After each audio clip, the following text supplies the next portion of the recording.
Let's just jump into it. Kane level 212. How you doing? I'm doing great. Wait, quick question. Yeah, sure. Should I have your stream open while on the session, or? Yeah, I'll look at some things every now and then. There'll be a slight delay, but just make sure you mute so it doesn't get weird with the sound. Yeah. Yeah, all good. Okay. Yeah, I'm great. I'm cool. Is this from a Terrorburn? Like, when did you start? Yeah, What are your goals? Tell me a little bit about your situation. Okay, so I played Maple a little bit pre-Big Bang. But back then I didn't speak English, so it was a little difficult to understand what was going on. It's gotten a lot better now, I would say. English is pretty good. Yeah, for sure. But yeah, then so I didn't stick around for a lot there for a long time. Then at some point a friend told me like, hey, let's play Maple after Big Bang. I think back then Shade was the latest released character. You were like, ooh, furry, I can play that. Yeah, and yeah, I just decided to play a little bit, but then I didn't know anything about progression. And then a couple years later, I played again and learned a bit more, and then a bit more, and then a bit more. So you went from sporadic play to like regular daily play, basically. Exactly. But this Kane character was a character that I did during the Terror Burning event in January. This one, yeah, okay. And stuff. I missed the first one, so I only managed to do like one character. And this is the first character that I actually like pushed past 200. Right. The other one was very the other ones were very casual. Yeah, and like I for example, the latest thing I before actually leveling this one, I chose to burn a Luminous. Yeah. Which is the level 200 that is there with the from my Legion, but I actually hated the class. Okay. It was very strong though, right? Compared to other classes, like you can kill a lot of monsters with the skills very quickly. Yeah, but the problem I have is like I realized afterwards, but it's like mages are just I don't. It's not they're not my thing. You know what I mean? No, I know exactly what you mean. Yeah, they can be strong, so you can do stuff with it, but just the playstyle. Exactly. It's for me. It's the telecasting. It's not. It's just. I don't know. I like flash jumping more. Yeah, and I mean, like back then I didn't know anything. Like if I showed you the equipments on the Luminous, it's basically just a crash set and nothing else. Like, no rings, no caves, no nothing. A face accessory and a heart earrings. Yeah, maybe a face accessory from Sakum or something. Pencil gloves. Yeah. But basically, so I really struggled, but because I was pushing like, yeah, I need the permanent Root Abyss equipment, right? Like I pushed myself to get it to 200, and that burned the fuck out of me. Okay, yeah. So we want to avoid that, but you're not feeling burned out with a Kane? You're enjoying it? No, not at all. And like because I've been enjoying playing Kane and enjoying pushing it past 200, and like I'm getting to see new content that I never saw before. Yep, new areas.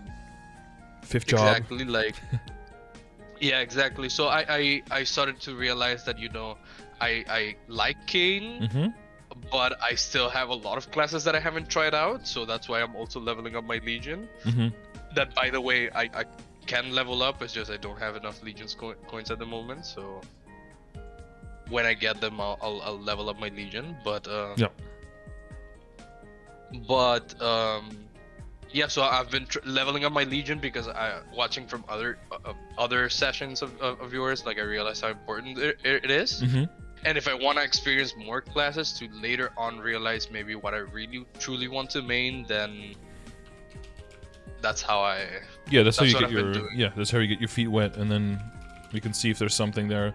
Of course, some classes can start really good, and then the fifth job might be disappointing, or the other way around. Some classes might start off really rough, but then the fifth job can be really cool, and that can save the character. Yeah, exactly. I mean, so far, like, I know for sure Mercedes is not one that I want to main. Fuck that. I would say the fifth job it makes it way more fun, I think, but it's very combo heavy, right? You have to do like the right combos in the right situations to play optimally, and that's not for everyone. It's just pushing myself to level it to 200 or 210. It's maybe I'll use the potions from this event. Who knows? Yeah, we've seen a lot of people do that for classes like Mercedes or the Demon Avenger or the last levels of Evan or Phantom or something. A lot of people are not usually, or maybe Mechanic. Like people are not really fans of those classes in general. So I think percentage-wise, they see a lot of potions. I think. Yeah, although I've been enjoying the latest one that I've been leveling is Phantom. I think it's like level 100 and something right now, and I've actually been enjoying it. Okay. Oh, I see. Not that bad. It's here. It's 115, but I don't know if you leveled it since then. Yeah, no. I took that screenshot yesterday before logging out, so like, it's the latest. Okay, it's okay. Yeah, that is the latest. Everything's up to date. Let's say. Okay. So I had a couple problems that I wanted to well, talk for to the you about. so to get a little bit more setting, like so how much do you say you play? Like how many days do you play, and how long roughly? And is that going to change in the future? I guess. Like. Oh well, I mean, no. Like I play. It's not probably not gonna change in the near future. I usually work on the weekends. So and I'm doing culinary school on Mondays, Tuesdays, and Wednesdays. So, but it's like in the evening. So like usually I get to play every day a couple hours. I usually, I mean, right now I'm doing my dailies in I'm doing my dailies with the Cane, so I'm doing a couple bosses, Choo Choo Island dailies, Vanishing Journey dailies. Maybe some new Choo Choo Island stuff. Choo Choo event, right? What? The foodie festival. I mean, yeah, the Choo Choo event, but also like the ones that get the symbols, right? Yep. So I'm doing those. Yeah, I know. And then I'm hopping into another, like doing all the characters that I'm trying to level up to 140. If I like them, I'll probably push later on. I'll push them to higher levels. But at the moment, I'm trying to get all my links and stuff in check, so that then leveling up the ones that I actually want to main or actually like a little more, like it'll be a little easier, right? Are you also picking some to level the 141 to use the level up potions on? Because there's a lot of extreme growth potions in this event. Yeah. I mean, not. I'm still thinking on which ones to do. Okay. That's also like maybe you could give me some advice on which ones you recommend, or if it's worth to use them to level up a character just for the link and the Legion, or if I should do it on someone that I enjoy playing, that I could possibly push to like past 200, right? I don't know what's more worth in that sense. Well, we could talk about that for a little bit.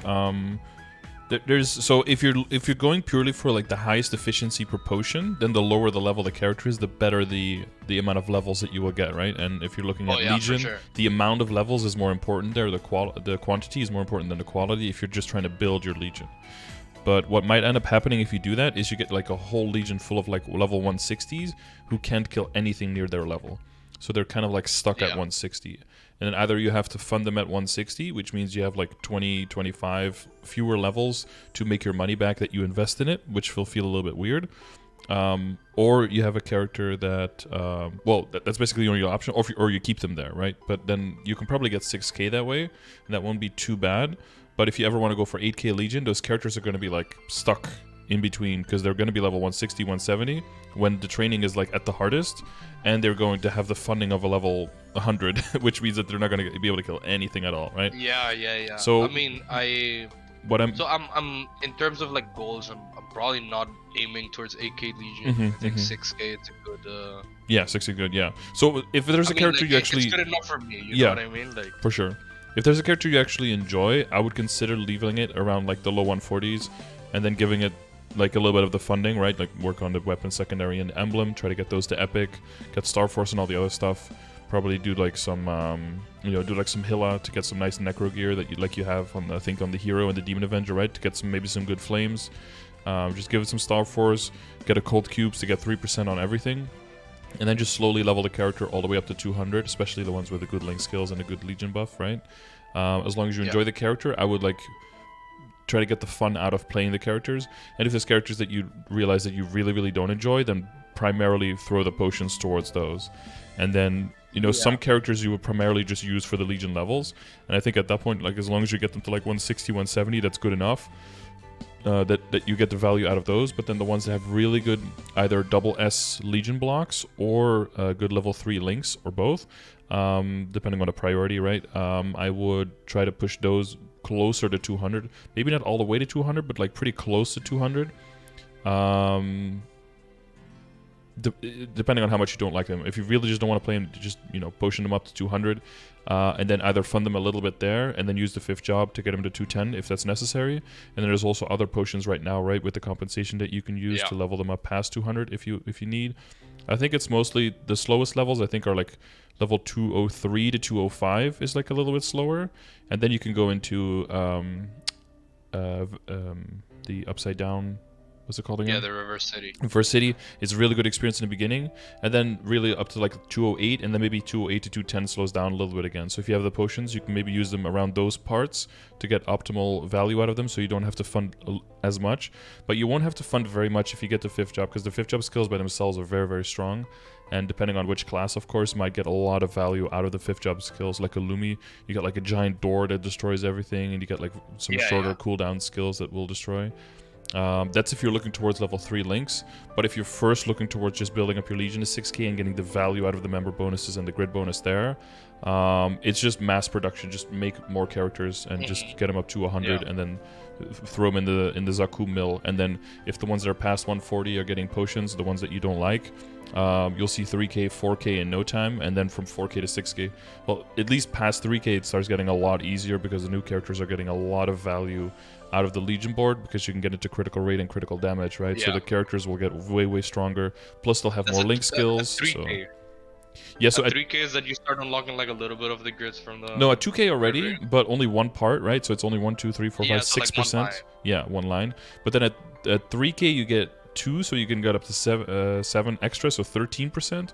Plus, when you go from 2.5 to 3k, that upgrade gives you the ability to put 5 extra characters on a board instead of just 1. So you'll get to fill out way more of the grid. Yeah, and that's when the power spike will start coming in, especially for the new characters. They'll feel so much stronger. And then, especially if you're doing the characters you don't really enjoy, that helps you, you know, be done with them faster. Yeah, I see. So as for the order, I've got this one, right? Have you seen the links command before? Yeah. I've seen a lot of your. I use a lot of the content that you have, like the guides, I guess, to choose what to do. So like I'm literally right now going kind of in order. So I did Mercedes, Evan, Aaron, and I have a 0 that it's level like 110. I think it's still not eligible to get like links and. Yeah, I think it's 130 or something, right? I think I have it down here. But I mean, it's slowly working on that. Yeah, one. 130. I leveled up a Pathfinder, and then because I had the job advancement coin, I think it's called. I just swapped it to a marksman because I heard they're a little more difficult to level up. I was gonna say it looks like a Pathfinder, that character. Yeah, exactly. And I mean, in the name it says PF, like PF McMuffin. But it's an imposter among us. Yeah, exactly. But I mean, leveling up. I'm slowly leveling working on up the for the Pathfinder was super easy. Yeah. Like I basically in one day I got it to 140. So like I might do that to also swap it to a Bowmaster, is it called? Yeah, Bowmaster is the other one, yeah. Like I think a lot of people do that. And also swapping at 140 is pretty cheap either way. And if it's that much faster and you're just trying to get through the links, then yeah, you might as well just do that. Yeah, for sure. And I mean, I did enjoy a lot of Pathfinder, so that's on the list probably to push further as well. To get the crit rate, right, for the new characters. Yeah. But that all makes sense, right? The order and where to level them and how to go about building out your Legion. Yeah, the order of the links and stuff, I'm literally following the list. For the most part, like, you know, at this moment with my Kain, I have 100% crit rate. So I might look into going into the ones that give crit damage. And you know, skip a few of the crit rate ones that I'll get eventually though. Yeah, crit rate is good though, because it'll make sure that the other characters that you're leveling, right, including the ones that give you crit damage, that those can be leveled a little bit faster. Plus, Yeah, with exactly. with Kayn later on, you'll want to go over 100% crit rate eventually as well because of Vicious Shot, right? 5th job skill. Okay. That allows you to go over 100% crit and transfer it into critical damage. So that'll make your burst stronger, and since you're very burst heavy as a Kayn, that's pretty important for you to make sure that you scale hard on that. Yeah. I wanted to ask you a question about. So I mean, I think I've never pushed a character past like I've never created a character and made it to 200 without a burning event, right? Yeah. So, they'll feel a lot slower on. Yeah, no, I mean I just feel like when I level up with the burning event, like I at level 100 I just get carried with the frozen gear, and then at 150 I get carried because of the Chaos Root Abyss gear. So like I'm a little lost on what to do. Like, should I just? I mean, I know that I should stay probably with the Penciler gear. Yeah, Penciler is pretty good. Yeah, if you're just like getting up to 200, it's more about the pieces that you get around there and how you upgrade those. Penciler is fine just to, if you want to shit out 140s, that's, I mean, once you get to 140, you have the Penciler gear only there, right? But if you, even if you want to go all the way to 200, Penciler gear is fine, yeah, because it's easy to find. You can just get a lot of it, just check whatever has the best flames and has potential, reveal the potential, a cold cube for 3% main stat, give it like 10 stars or maybe 11, and move on basically when it comes to armor, yeah. Yeah, exactly. So okay, that makes sense. If you want to get more serious, you can go a bit harder, right? One step up would be Necro Gear, a little bit harder to get, but still pretty simple. You can get it from normal Hilla. You can just do it over many days, right? And then see if you get something with good flames. If you don't, you can still fuse it. If you have some flames for another character, you can even try to reflame yourself. But since it has a flame advantage, it'll be much better stats on it. If you want to go a little bit higher, you can go for Von Leon. That's 10 levels higher. Again, a little bit harder to get, but the flames can be a bit better. Plus the set bonus gets better from the armor. If you want to go even higher than that, you could do Cygnus, Empress. That's even harder to get. Plus, it's so close to CRA at that point that it's almost like, why aren't you just doing CRA instead? Yeah. So that's kind of the options that you have. But the Sweetwater weapon, like for the weapon slot, you probably want to get the Sweetwater weapon. Yeah, from Commercia. Level 160, and it comes with 10% IED and 30% boss on the item itself before you even upgrade it. And it has very high base stats as well, way higher than Penciler. And Penciler's set is not that amazing. So if you're trying to do bosses and trying to get into CRA and stuff, you'll probably want the Sweetwater weapon. Let's see. I mean, I guess I found a good guild to join, and they usually help me with carries with the CRA and Hard Hilla, Hard Magnus, all of those. I still haven't done the Lomian prequest, so I need to get on that. But yeah, so that's how I got my permanent Cry equipment for my Kayn. That later on you'll see, like right now I'm still using the temporary because of the potentials. Yep. But get that value. I'm slowly working towards getting them replaced, right? Yep. The only ones, I think, the overalls and the weapon are the only ones that are already permanent that I already like cubed a bit, at least for the weapon. The main problem I have right now is that because this is the first time I pushed past 200 and I'm actually getting to cubing and all of this. It was like a lot of information that got thrown at me at the same time, and I feel like in Maple there's a lot of things that you're just like supposed to know in a way. But and all at the same time, right? Yeah, exactly. So, or like, you had to know it before, and you already made mistakes without even knowing it. Yeah, I mean, I'm trying. That's the thing. I'm trying not to. Yeah.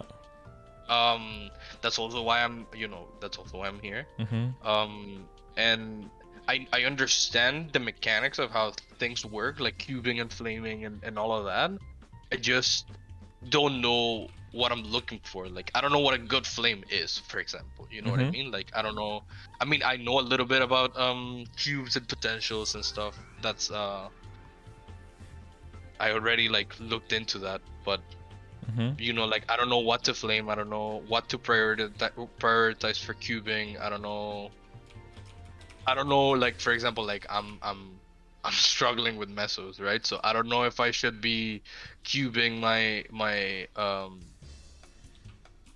like prioritize at the. I already cubed my weapon, my What do you secondary, and flame? What do you cube? What do you? Yeah, exactly. Or Star like, Force. How far like, do you do it? When do you switch? yeah, What is the next piece? like, do I prioritize cubing like rings and accessories for like meso drop, meso gear, so that I can get more meso to then be able to buy more cubes. Like, at the moment I'm a little like low on resources. Like, so I can only get so much, you know what I mean? And I don't know what to spend it. Like, right now everything is like a moving part, and you don't know how it connects together, right? It's like all the puzzle pieces seem like they all have like 16 balls and holes, and you have no idea where anything even goes in the puzzle, right? Because they're all like blank and all the same color.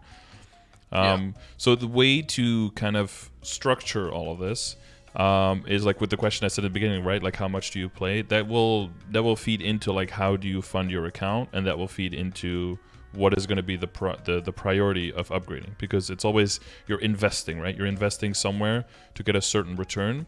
But based on how you're going to play the game and how much you're going to play, you can get different returns in different ways.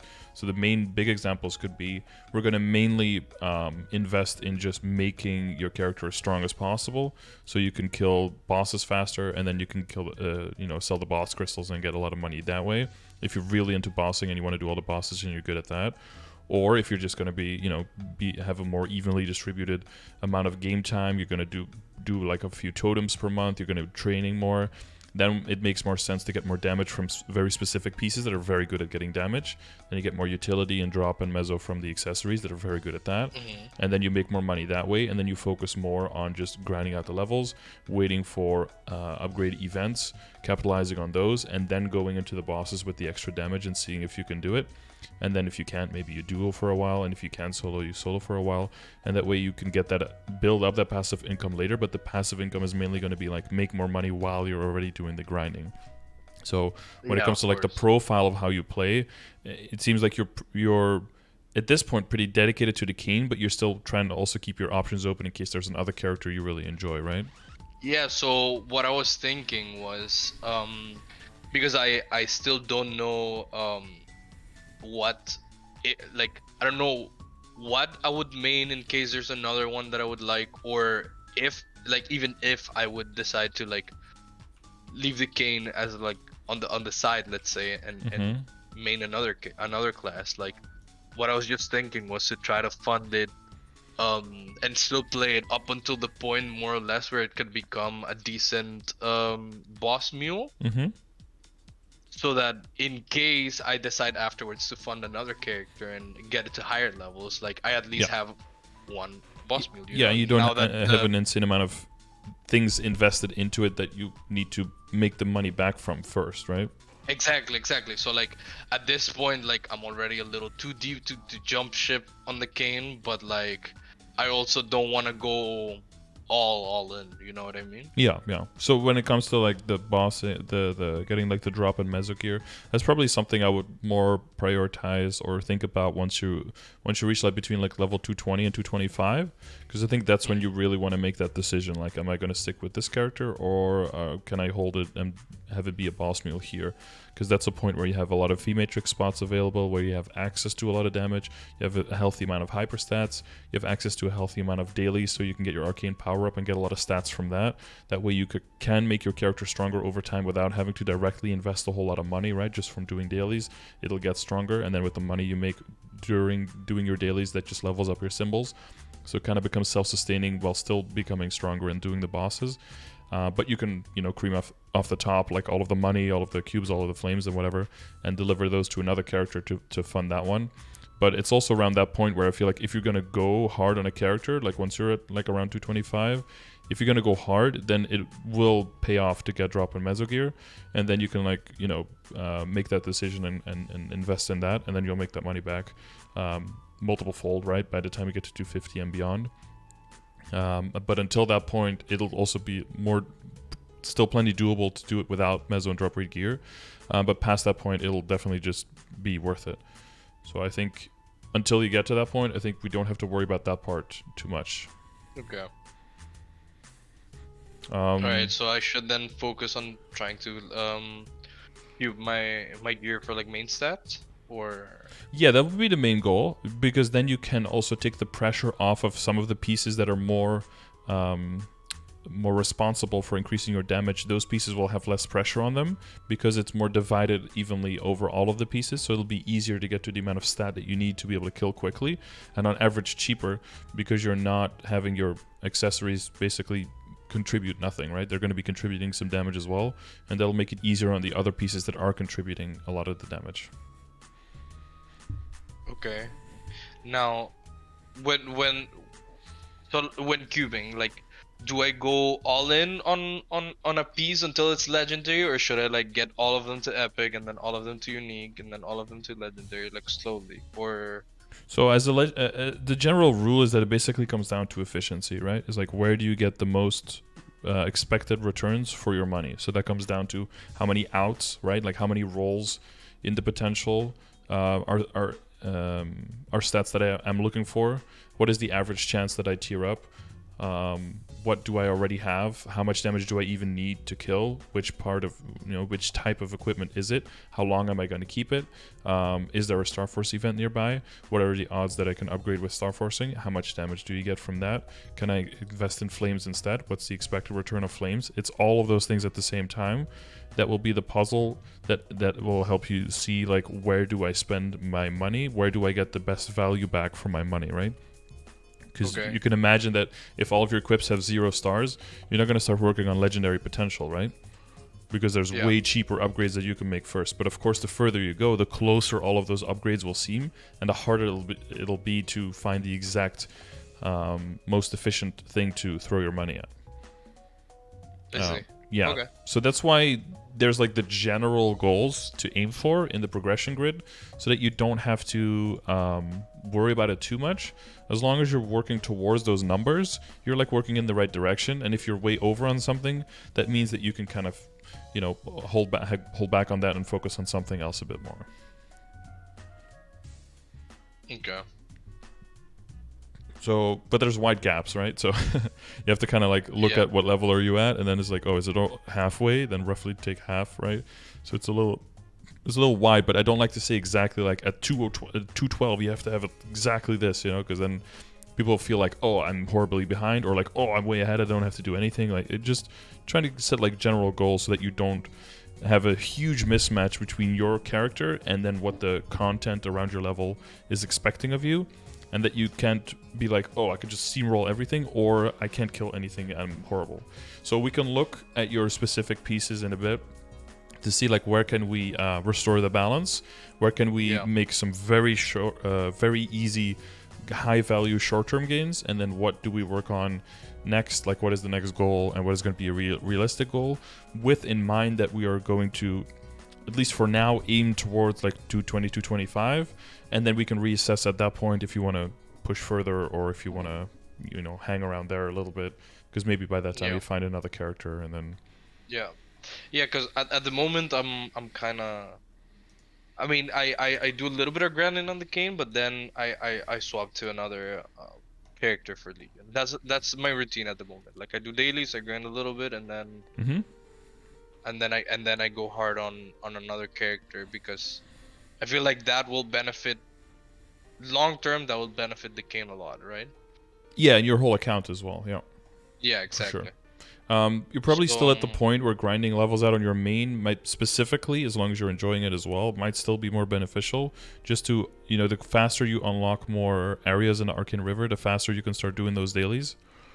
And then the passive damage increase from just doing your dailies and the EXP from that, and, a little bit of the money and the progress in the events, all of that can be done a little bit at the same time, right, by doing your dailies. But then you can also fall into the into the trap of just logging into your main for like dailies and then logging out of it again, and the only thing you do on your main the whole time is just dailies, and it feels really weird because it's like a work character now. It's not like the fun and capitalize on character. But again, that depends on how much time you're spending on a day. If you have time to do that and to throw up like a totem or to train for a little bit, right? Because that sucks a little bit, is that we're now beholden to those 2-hour time blocks. Usually people do that on the weekends, but you work on a weekend, so you have to find time for that throughout the week, right? Are you good on totems, by the way? I don't have a problem. Okay. Like I usually like I'll see the time and it's like, oh, like 2 hours, it's gonna work, and I just use a totem. Although I've been using a lot of totems to level up the other characters. Yeah. You have to find a balance between that. But are you okay with getting as many totems as you want? Are you able to buy how many you want? Oh well, I only did after the reset. I started buying totems, so I've only bought I've bought 2, but I have enough to buy 2 more. I'm just like thinking on which characters to buy it. Like I don't know if to buy them for the Kayn or for another character. I got I mean later you'll see it, but I got the event ring with a little bit of massive percentage, so I kind of wanted to use a totem and see how much I would get. So which is not a lot, by the way. But well, yeah, we all start very, very low, right? And then we slowly build up. So that's also why I asked you the thing about like, should I just invest in Method drop or no? Yeah, we'll get to that point once we get into the clips. So at the moment, I'm just I have like a little bit of meso saved, and I was kind of waiting for this session to see on what I spend it on. So a lot of things are not Star Force, a lot of things are not. Yeah, that's fine. We'll just start from the ground up, and then all of the things should be logical.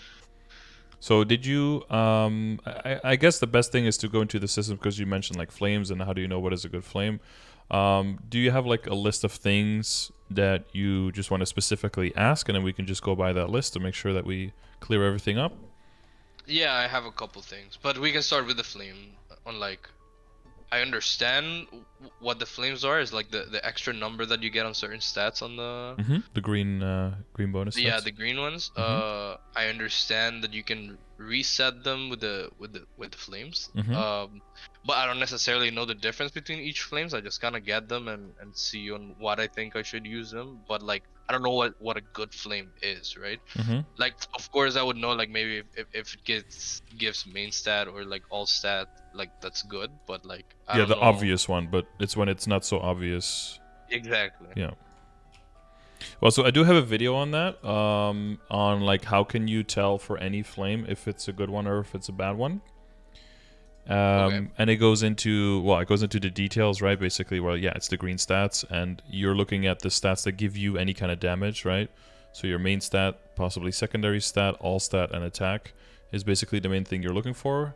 And weapon is a little bit different, because weapon can also get percentage damage, percentage boss damage, and way more attack based on the tier of the weapon. So that's why when you look at the progression grid, there's a lot of columns there, rows there, sorry, like 16, 17, and 18, right? Are basically looking at like where do you want your flames to go. So what the video explains is like, there's a lot of variation, right? And the numbers are all over the place. Basically what the video talks about is what's called a flame score, so that you can redirect all of the things that give you any kind of damage into one number called the flame score. And then based on that flame score, you can see based on how high that is and based on what type of item it is. And the video goes into that as well, like, because some items have flame advantage and some don't have advantage. Based on that, it's basically we're redirecting it to how much bang for your buck are you getting here for throwing more flames onto the item, right? And that's with keeping in mind how much can you spend on star forcing around that time, and how much can you spend on cubing around that time, and how long are you going to keep those pieces, right? All of those puzzle pieces I mentioned in the beginning, all of those put together is like roughly how efficient do you need to be with every individual piece, how long are you going to keep those pieces, and can some of it get transferred over, yes or no? Well, for transfer hammer, flames do not carry over. So if you're going to be transfer hammering something, we don't really care about the base flame on it as much, so we end up on the lower end. If something does not have advantage, that means the average outcome of the flame is going to be way worse, so we keep that at the way lower end as well. You see, we only go for like 20 to 25 even, when you're up to 240. But other items like the Pink Holy Cup, and like if you get Abzo gear, we go way higher on that. But even for Abzo, we don't go super duper high, because we don't keep that super long either, because we want to move into Arcane, right? So it's Arcane that we go, like, that we aim very high on.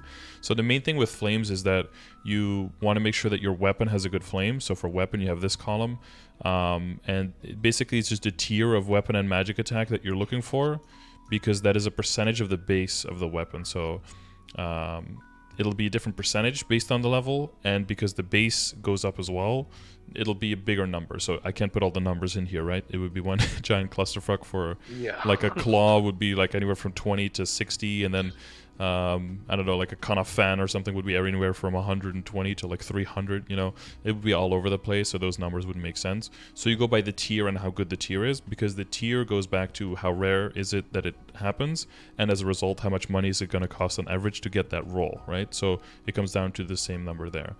And then we also have the plus, which basically comes down to those extra stats that I mentioned, the damage, boss damage, and all stat numbers, which adds value to the flame on top of what you already have.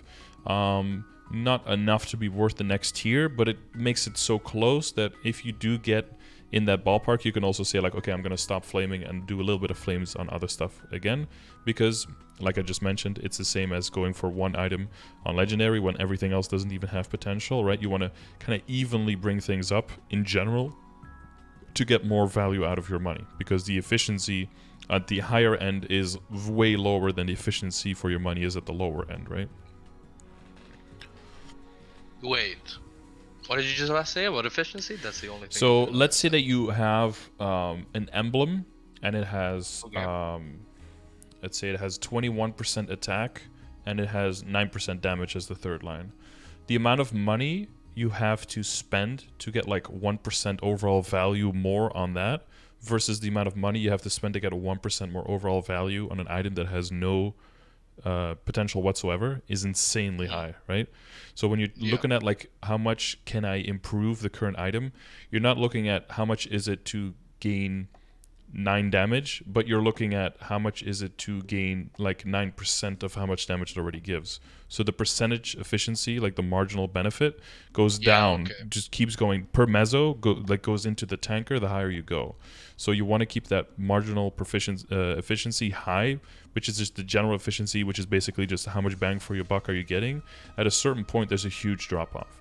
So there's a benefit to... so like if I get like really good attack percentage lines, but they're not the best, like how worth it would it be to keep investing money into that specific thing to get the best, or if I should just like spend it on something else to get like bring everything else slowly up to the same level until those pieces get to where if you want to make the similar gains, now it's better to go to the other piece again and then you go back, versus trying to min-max one piece. Look at it this way: if you give someone like 100 bill, right, on a clean account, and they spend everything to get like a 3-line weapon, they can have an amazing weapon. If the other person spreads all their money evenly among all their pieces, they will be so much stronger, right? They will do like 5 times the other guy's damage, because the other guy's, all his other pieces are going to be just like have nothing on them. Like the weapon is carrying him, but but not as much, because if you take one line of attack away from the weapon, it costs you like 8 bill instead of 100.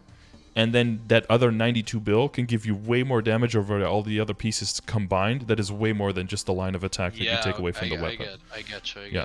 So you want to, and it's easy to say in concept. It's easy to understand, right? But what does that mean specifically, and where do you stop? That all just depends on how lucky you get on a piece. Because if you get one piece that does get super lucky, that means you basically you lock that one, and then you come back to it maybe in like 3 years sometimes, right? Or if you keep getting unlucky on a piece, sometimes you're like, okay, this piece is cursed, I'm going to work on other pieces. But eventually you keep coming back to it. The weapon I have currently, it's a lucky weapon. Yeah? It was epic. I red cubed it once, and I got it to unique. I red cubed it again and got it to legendary. Okay, yeah, that is pretty lucky. Oh, I mean... But So that's for flames, right? So if you check the video, it'll get more exact, and it'll also get into calculations. So there's two calculators as well in the commands. One is like, what is the cost to get a specific flame? So you can say like, okay, you know, the grid says like to go to around 85. I have around 80. How much would it cost me to go from 80 to 85? If you want to, you can just throw it into the calculator and be like, okay, powerful flames on armor. It's around level 140. This I usually put at 9. I want to go to 85. It's already at 80, but I want to go to 85. How much is it going to cost me? Oh, it's like 240 to 350 mil just for... oh, wait, I said 80. 85. That's what I said. It's like 266 to 400 mil for 5 stats. Fuck that. What is another piece that I have? Oh, I have another piece that's currently at 60. So even if I hit like 75 on that one, how much is that going to cost me? Oh, and that gives me 15 stat increase, right? For a third of the money, I get 3 times the returns. Oh, I'm going to flame that one first. And basically, you look at every piece based on their level and based on if they have flame advantage, and you kind of look at these numbers and try to go towards those numbers. If you're pretty close, you move on to the next piece. And if everything is at the right spot and you don't want to ruin it, you can also start putting the flames on another character, right? Because they might have some items with flame advantage, like the Zakum Iron Face, for example. Or maybe a Pink Holy Cup. Like, those are good examples of items you can get pretty quickly. But if you just hit like one decent flame, you can get like 60 stat value out of that, for example. Yeah, I mean, for example, I have this the Hardhilla earrings. Earrings? Yeah, for example, because that has flame advantage, right? Yeah, the flame like I literally have done nothing to it. Mm-hmm. Like, they can drop like that sometimes. Star Force, it's like it has a shitty potential, but like every time I say like, okay, maybe I should change it to something else, I just lose so much. Like I know you shouldn't look at range, but like I lose a lot of range. You know what I mean? Like, yeah, it's flame and it's set bonus probably also, right? Because in beginning, boss accessory set is also really nice. But that means that you can just invest in this earring for now. Because I tell you, the next earring that you're going to use after this is the Superior Gollux earring when you're killing Helix at level 240 probably, if you ever get there. That's going to be the next earring. So until then, you're not going to be using anything else, so you can definitely invest in this.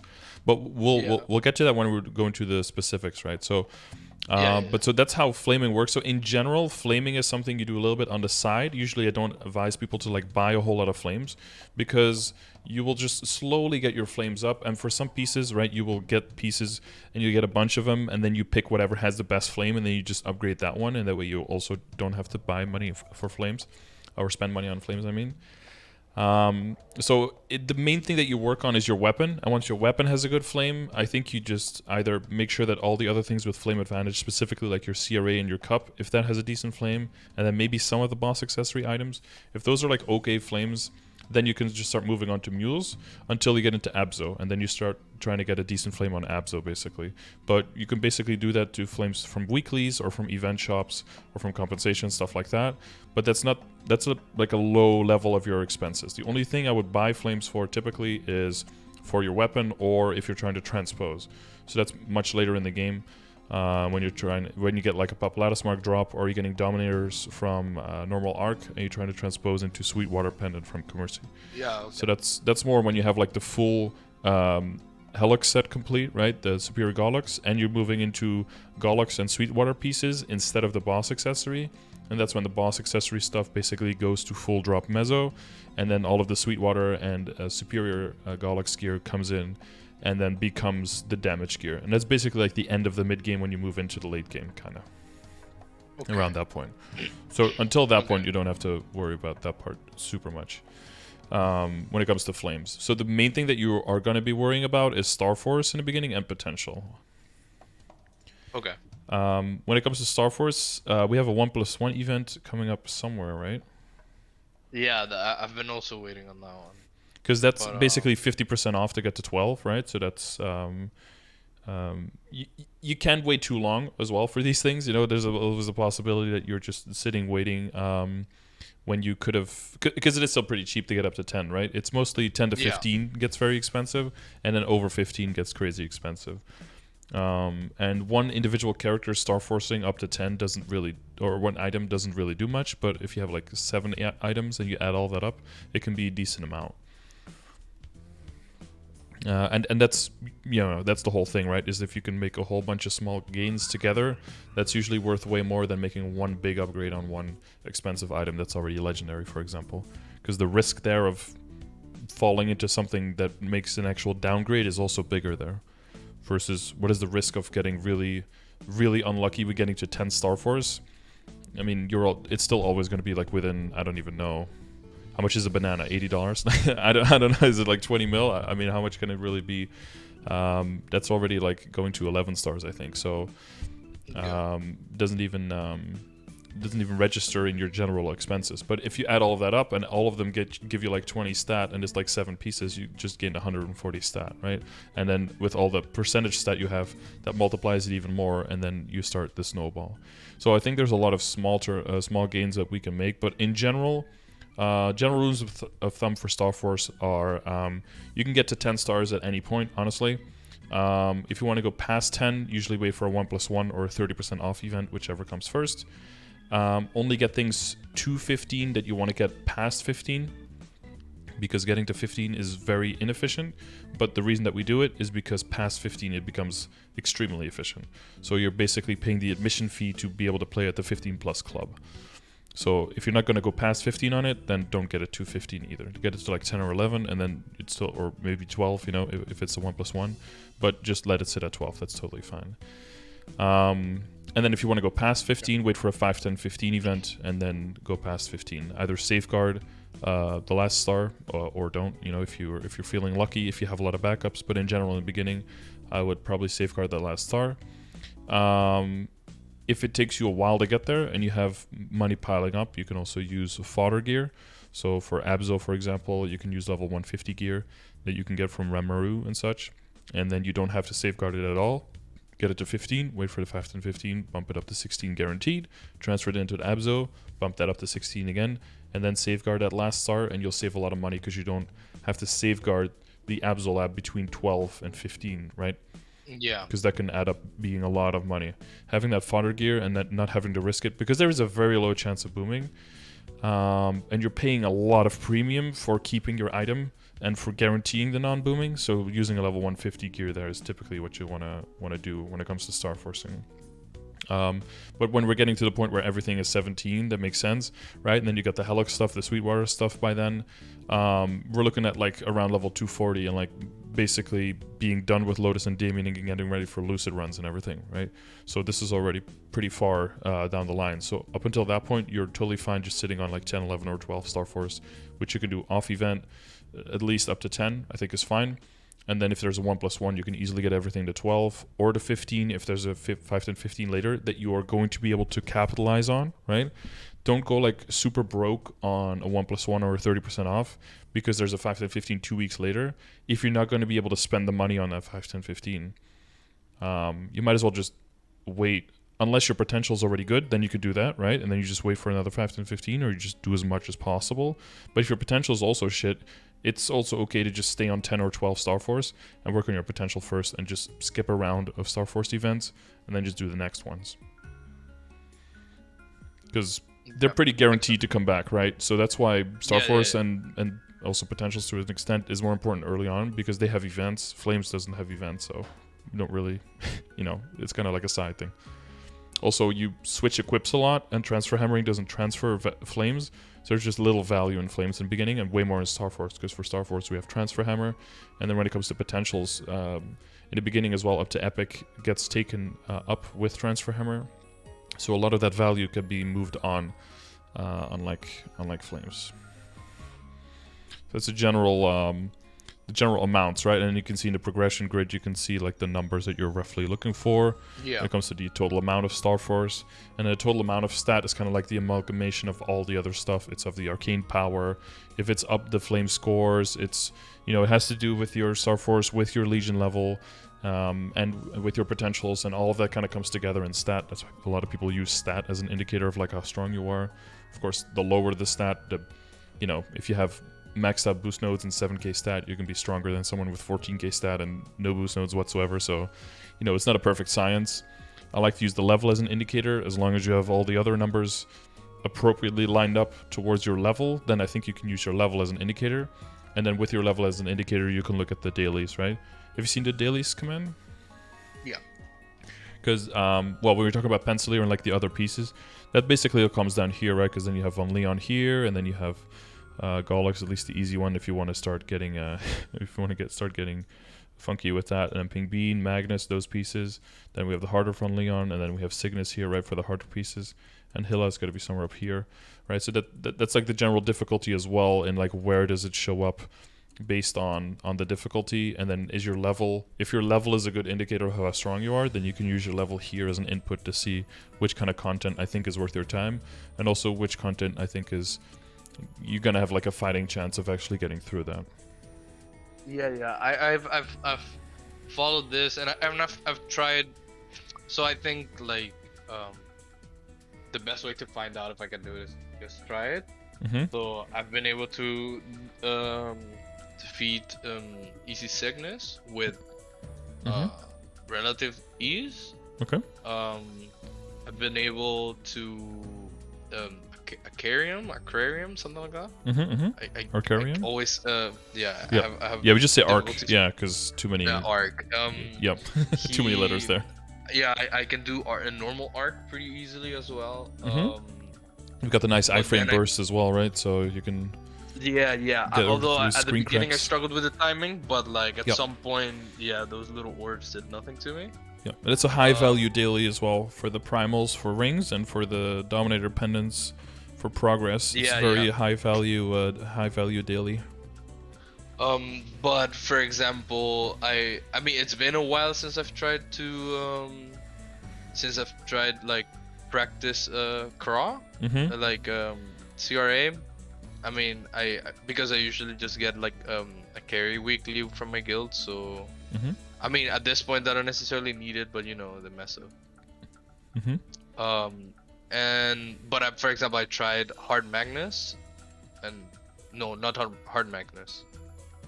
Or yeah, I can't remember if I tried normal Magnus or hard Magnus, but like I don't know any of the mechanics there, so it was very bad. It went really wrong. But yeah, I mean I'm going through all the dailies and stuff, just trying out bosses, certain bosses, see if I'm like, if I struggle with it, like maybe I don't clear it, but like if I'm close to being able to, that's what my reference is at the moment. So like I haven't tried CRA like Vellum at all.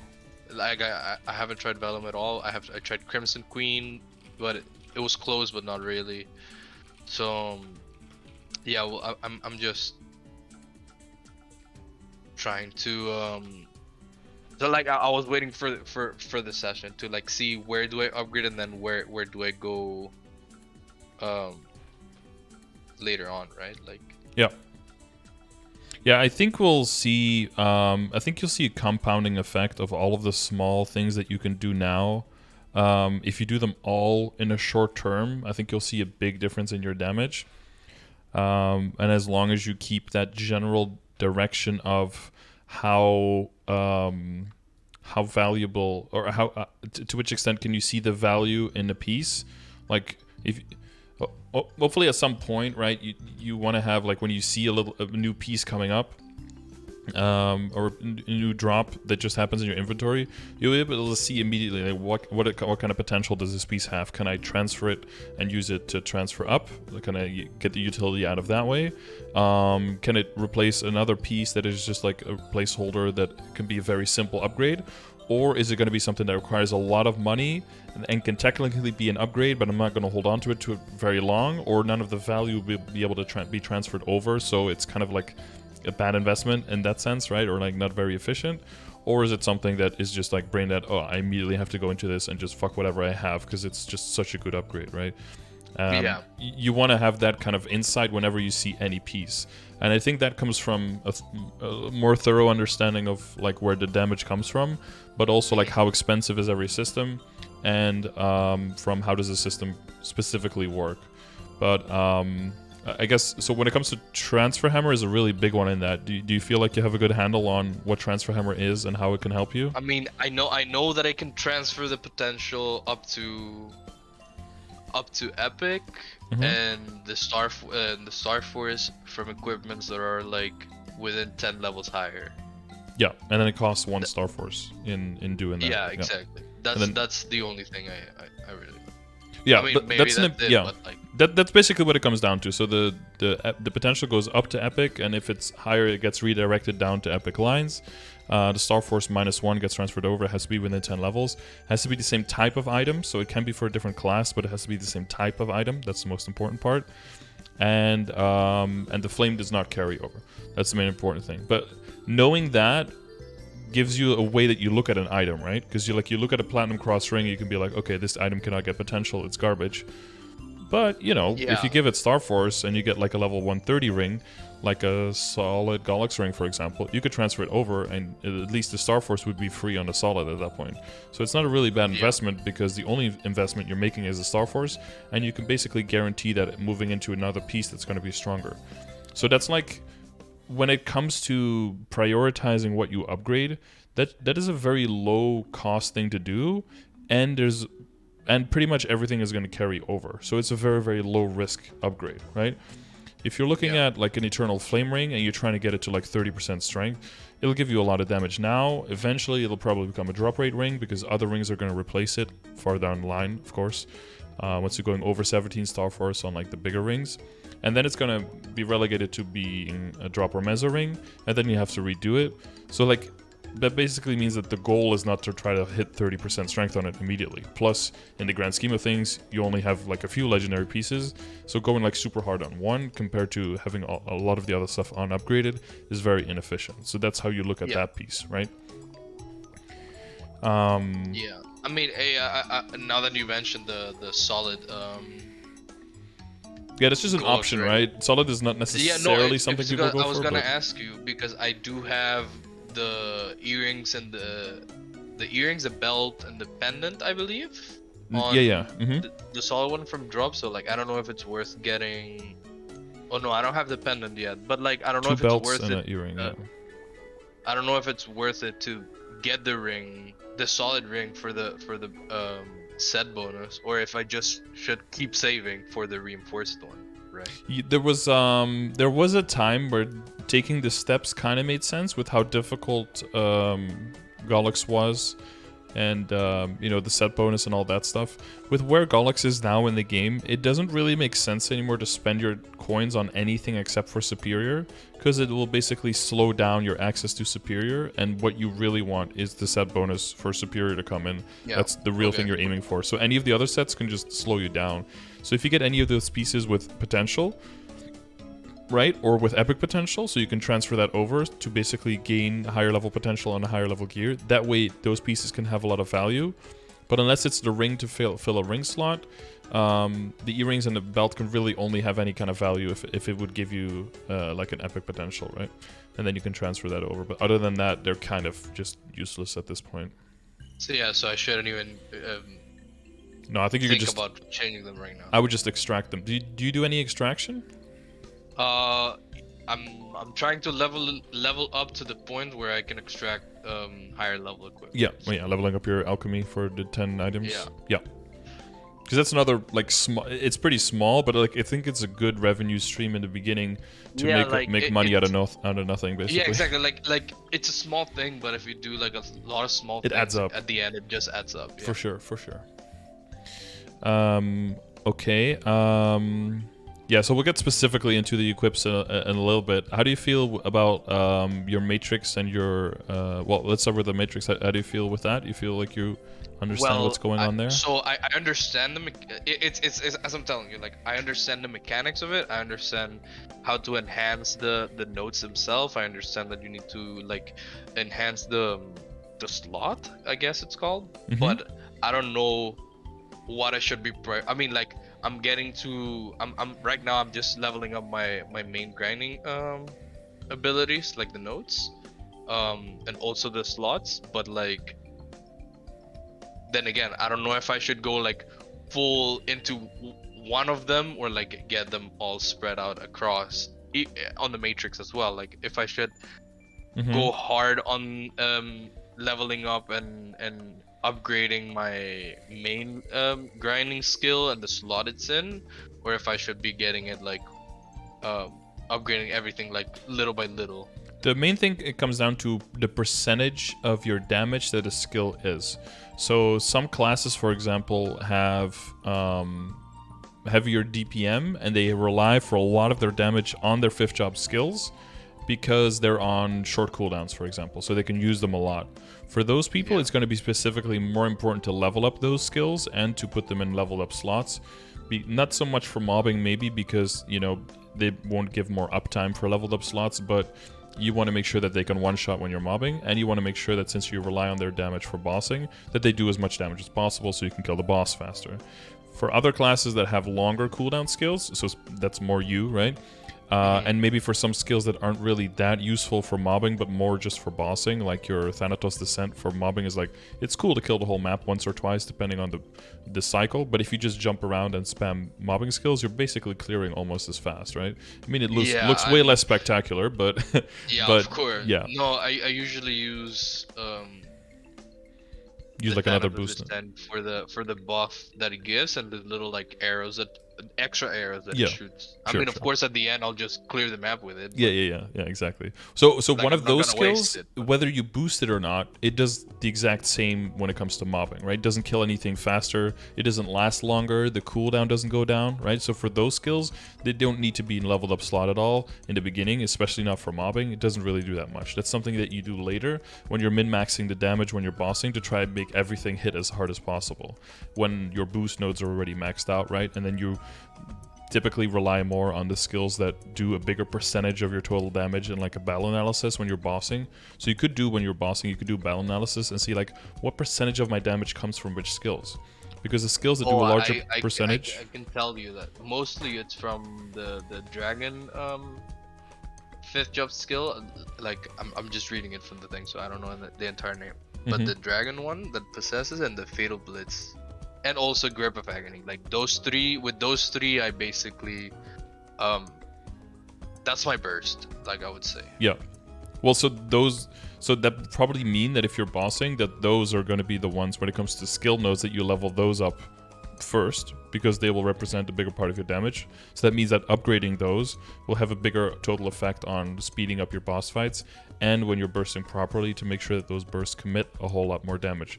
And then combined with that, you might have to equip the bind, right, to make sure that they hit completely and that you don't miss out, because if a lot of your damage comes from bursting skills, it'll be even more important for you as a character to make sure that the boss isn't moving around or jumping out of it, because if they do, you're going to lose a bigger proportion of your damage. Yeah, so it has happened. So some other, exactly. So some other classes that maybe they have burst skills, but maybe their skills are actually just empowering their other attacks.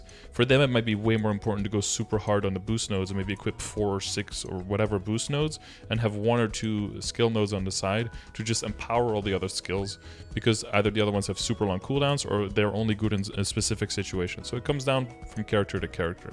But the main reason why you would, and most classes, almost all the classes, want to prioritize leveling up the boost nodes and putting those in level 5 slots is because those are the skills you have with 100% uptime, and those are, if you add all of them up together, a big part of your damage in the beginning for mobbing, and you need to mob fast so you can get the levels, so you can even get to the bosses, right? So you need to kind of invest in the boost nodes first, but also when all of the other big damaging skills are down, you still want to hit the boss and you still want to progress and do damage to the boss.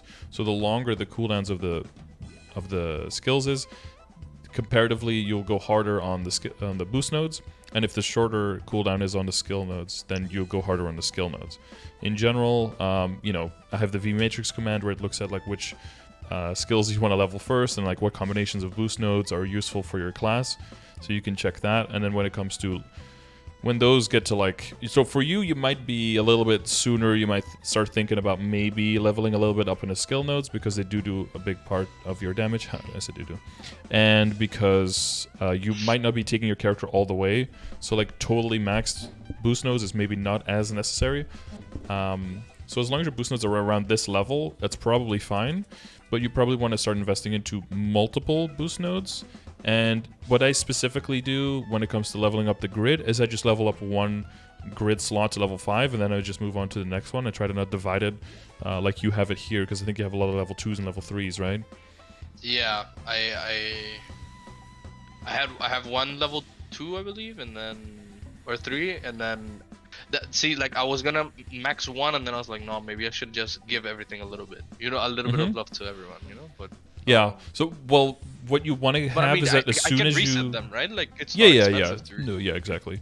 What you want to have is that as soon as you add a new boost node in, even if it's just like a level 3 boost node, which would be 6% final damage, right, to the existing skills. If you could put it in level 5 slot instead, now it's level 8 and now it's 16% final damage, right? So just putting a skill node into a higher level node will give it like, I don't know, like 20% damage when it hits. But putting a boost node into a level 5 slot will give you 10% final damage on all of the skills in the boost node. So yeah, for a boost node in beginning, that's way more valuable. But eventually you'll, depending on the class, you'll have anywhere from 2 to like 5 or 6 boost nodes. Those will be all in leveled up slots, and then you'll have extra leveled slots, and then you put your biggest bursting skills in there when you're bossing, or you put like decent holy symbol and your best mobbing skills in there when you're mobbing. And then that way you can get good efficiency out of the grid spaces. Okay. Now, should I unlock the last two, the slots that I can by paying masses, or should I just wait to naturally unlock them? Or...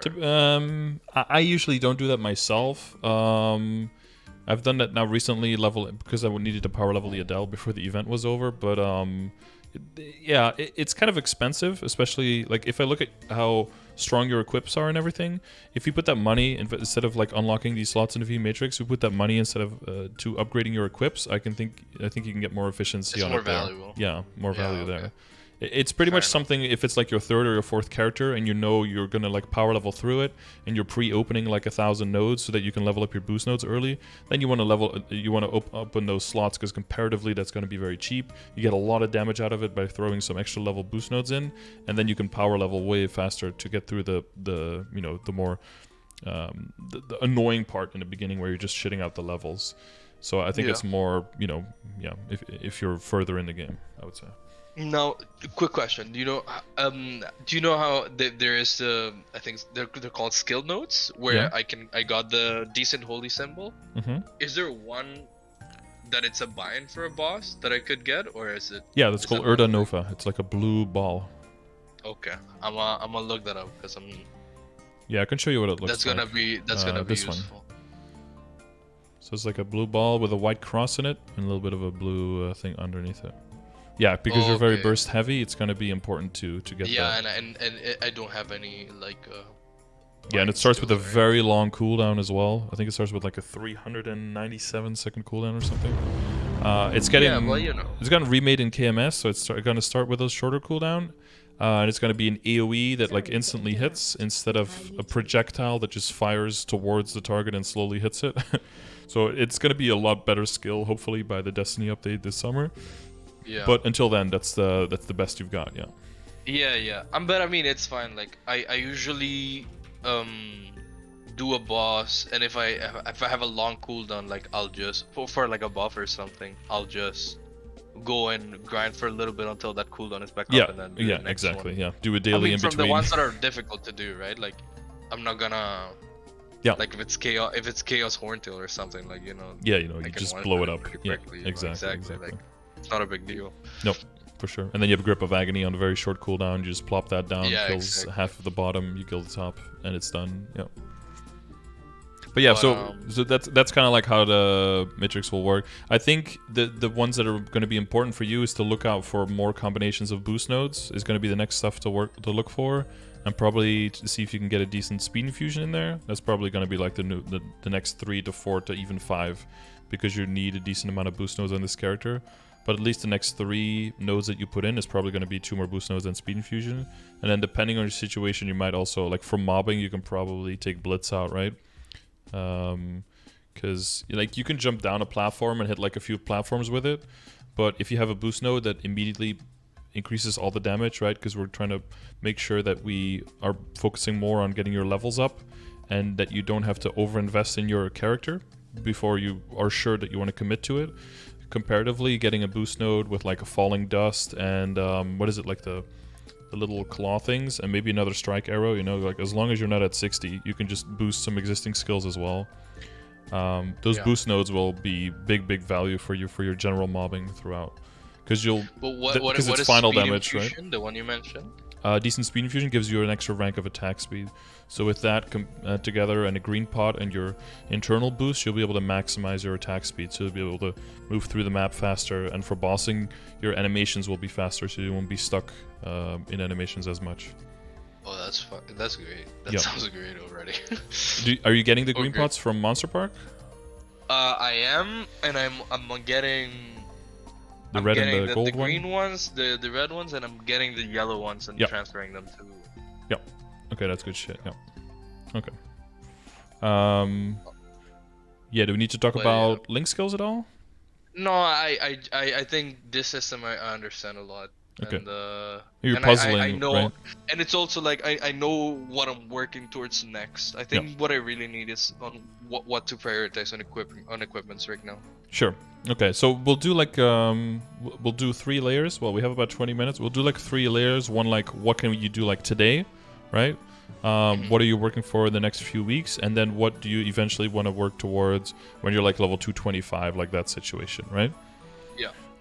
So like the very short-term things that you can definitely work towards right now that you don't have to wait for at all is the things that you're equipping right now that don't have any Star Force.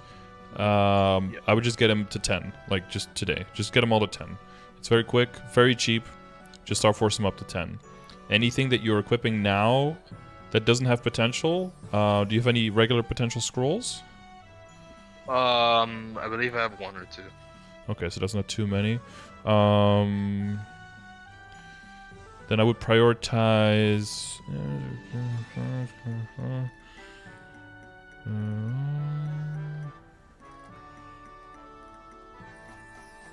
Well, see if you can get.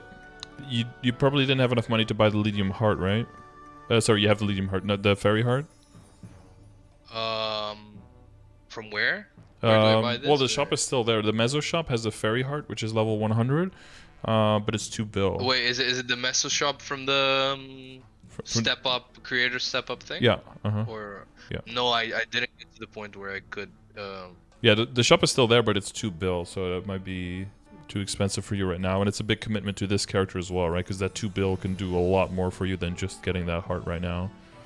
So I guess the Lydium Heart is like okay for now, but Lydium Heart is low priority because it's only level 30, right? So low tier of potential, so bang for your buck there is lower. Higher bang for your buck would be, for example. Yeah, I was honestly, I was just trying to fill this. Yeah, no, that's fine, that's fine. So general things, if you're equipping it, it doesn't have Star Force, getting up to 10. If it has a good flame, like your shoes, really good flame. So I'll try to get potential on that. And try to roll everything that's rare, at least to 3% dex with occult cubes. If it's already epic, roll it to 6% dex. Those 3 things I would definitely just put on the list. 3 lines of percentage dex? No, just 3% dex, like 1 line on rare. Or if it's epic, 6% dex, just 1 line of 6%. At so least, like kind of like the gloves right now. Although the gloves, I know I should get crit something, right? Crit range. I wouldn't worry about that until you get Abzo gloves. Until then, you're just going for stat. Because again, we don't want to overinvest because you only get critical damage on legendary. We don't want to go to the legendary on stuff that is going to be replaced so quickly, especially since transfer hammering doesn't keep the legendary, right? So it's not going to stand a test of time. Boy, can I transfer this potential in the Star Force from the Pencilier to the Abzo? No, right? Well, it can if you take a level 150 glove in between.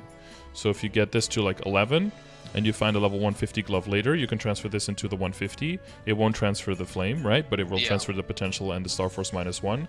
Then you can get it to 11 again. And then once you get the Abzo, you can transfer it into then again. You'll immediately have some stars on it, and you can start working from epic and work your way up. You don't have to think about potential scrolls, epic potential scrolls, and you can immediately start working on legendary. So that is a good way of thinking, and that's how you want to see this item. So let's say that you find like an epic Pencilier shoe, for example. You're not going to wear that now, but you can keep in the back of your head like, oh, if I'm moving into Abzo, I want to keep this shoe because I can just give it 1 star, transfer it to a 150 shoe, give it another star, transfer it to an Abzo shoe, or use it as fodder, right? Get backups. use it the 30% off to not Star Force, get it up to 15, and then I have an Epic 15, and now I can move into the Abzo shoe way faster and save a whole lot of money on the Abzo. So that's how you want to look at all those pieces. Okay. So I think just from that, you're looking at gaining at least 3, 6 belt, 9, 3, 12. For the shoulder, are you trying to do normal Magnus for the Magnus shoulder? Because the set bonus there is going to make it a lot better than this one. I'm trying to get used to the mechanics, and then eventually I'll get it. That's why I haven't done anything with this. Yeah, that's totally fine. Yeah, because the other one is going to have set bonus as well. For example, I knew the shoulder, like, I got this and I just put it in because to fill a slot, but I knew that the shoulder was going to be one that I was going to swap quick, so I didn't want to do anything with it. Sure. And the ones on top is everything that you're equipping, and then the ones underneath, like the pink beam? Yeah. So these are all the equipments that I have. Then at this point, these ones are the ones that I have permanently now. The other ones are the ones that are time restricted. So I'm trying to get these ones to Star Force and yeah, I think you can still get value out of these more, because this is until April 16th, right? So you still have like 2 months of value. So I would also occult these to just 6%. So try to get 6% on the hat, and I would get 6% on the pants. Because even that is just 9%, right? 9%, 3 on the shoe, 12, 6 on the belt. So you're at 18. 3 on the earring, that's 21. Well, once you get the shoulder, we'll do at least 3 on that one, right? So for 24. 3 on the cape, if you can get that. That'll be 27. This ring we will keep. This ring will get 6, so it's 33. Those are the only rings with potential, so that's fine. And then 1 and 2, that's 6, so that's 39. And then 3, well, maybe like 2 on the heart. I don't know how hard it goes on rare. So we're looking at like 41% dex just from occult cubing in the current tiers. No tiering up, nothing special. 41% dex. And then the next thing is like all the Star Force, getting all of it to 10, right? That's going to add up a lot. Plus that 41%, that's going to get a lot more value just from that in itself. That's already going to be a big increase comparative to what you have. Just to get it up to that same level. And then after that, it's going to be like if you get Master Craftsman cubes, you can just throw it on like the 3% gear you have at that point to try to see if you can tier it up to Epic, prioritizing the pieces that will get transferred over, right? Because they will have more value. And definitely prioritizing the pieces that might become Mezzo or drop rate gear later, because if you can start from Epic, that gives you a head start on getting to Legendary. And then now, once... Yeah? Are the weapon, emblem, and secondary like good, or should I do anything to them? They're at the point where I would say work on getting everything else to Epic with 6% first. Yeah. Before you do anything, before you even start thinking about doing anything there. Okay. The one thing that could probably gain the most out of these 3, like comparative to how much you're going to spend, is probably the weapon, because it's already legendary, and because of the stat and the damage line combined are actually pretty shit. If you get like a line of attack and a line of boss, or a line of IED and a line of attack, or a line of attack and a line of IED, or a line of boss and IED, like any of those combinations is going to be better already, so you have a lot of outs there. But the main thing I would do with the weapon is flame it, and try to go for a weapon attack flame. Okay. That's gonna... Because like 36 and 5 would be a good flame if it wasn't a weapon. But since it's a weapon, the attack percent tier is way higher value. And if you want to, you can check it by once you get through the flame video. It's also going to link. So one thing is like the flame cost simulator, but the other thing is the flame value simulator. So if you just put the numbers into the flame value simulator, you can see how good this one is. And it's not bad, especially not compared to the other pieces you have. But it's quote unquote bad compared to how good it could be with a limited investment. Getting, just... Because like 5 all stat, you're looking at like 40-ish, and then like secondary stat. So you're looking at like an 80, 82 flame score or something, which compared to your CRA, other CRA pieces is really, really good. But like that's around the equivalent of like 23 weapon attack or something, which is like probably like a tier 2 weapon attack. But if you hit a tier 5 there instead, you're already doubling your flame score for relatively low money. So I would prioritize on that. And the other reason that we want to get all the stuff up to 3 and 6% is once you start using Master Craftsman cubes to try to get an item to Epic, you're going to lose that 3% on it again, but you're not going to feel that 3% anymore because the other pieces are all going to be able to help you cushion the blow. And once you do get it to Epic, you just occult it back to 6, and it'll be a nice upgrade, and then you can move on to the next piece. And that's how you get good value out of Master Craftsman cubes at this point, because otherwise you're like, you know, do I use them on something epic? But what if it goes to unique? Now I'm stuck to using Master Craftsman cubes, right? You want to just build everything up to epic first at this point. Okay. And if you get an epic potential scroll, then you can, you know, you can try that one as well. Maybe on something that doesn't have potential yet, then you can skip that jump. But if you have everything potential already, then use it on something rare. And pray to RNGesus, because 50% are not 50%. Okay. They're bad, yeah. No, they are 50%, but you know, once you use a bunch, you'll know. They fail so much. I had one more like little question. Sure. Like about the rings I have right now. Like I know that the Eternal Flame ring and the Silver Blossom ring like will stay for a little bit, but like what are some good options to swap the other two into at this point in the game, right? Like yeah. I know eventually I'll get the Golux ring and the Princess Snow ring or whatnot, but like. Yeah, are there at this point? God, are there event rings in the current? We went through the patch notes. I don't think there are. No, I don't think there are. There aren't any, right? Yeah. Stop. If I just do Control F ring, does it? Oh God, entering. There's a lot of entering going on. Interfering also. Oh yeah, the Oz rings.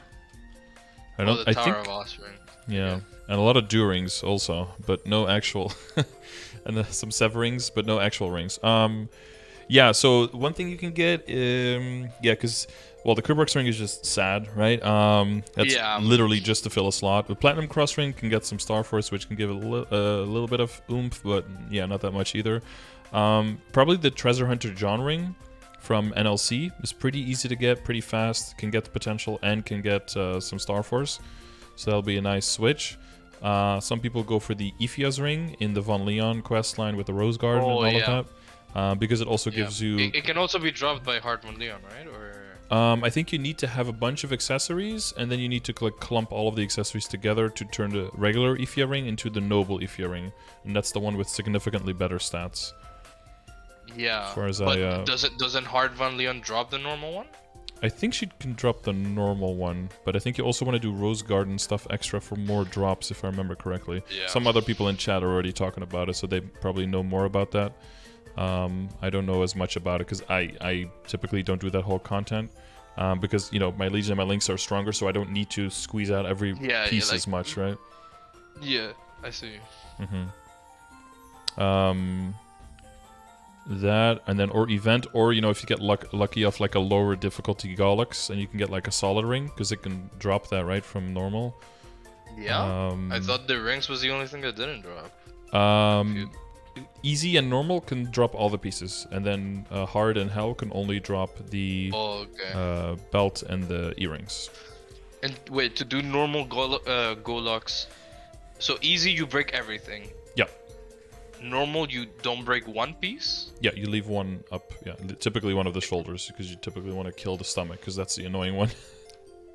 That's the pink breath thing, right? That hits you all the way to the other corner of the map and destroys you.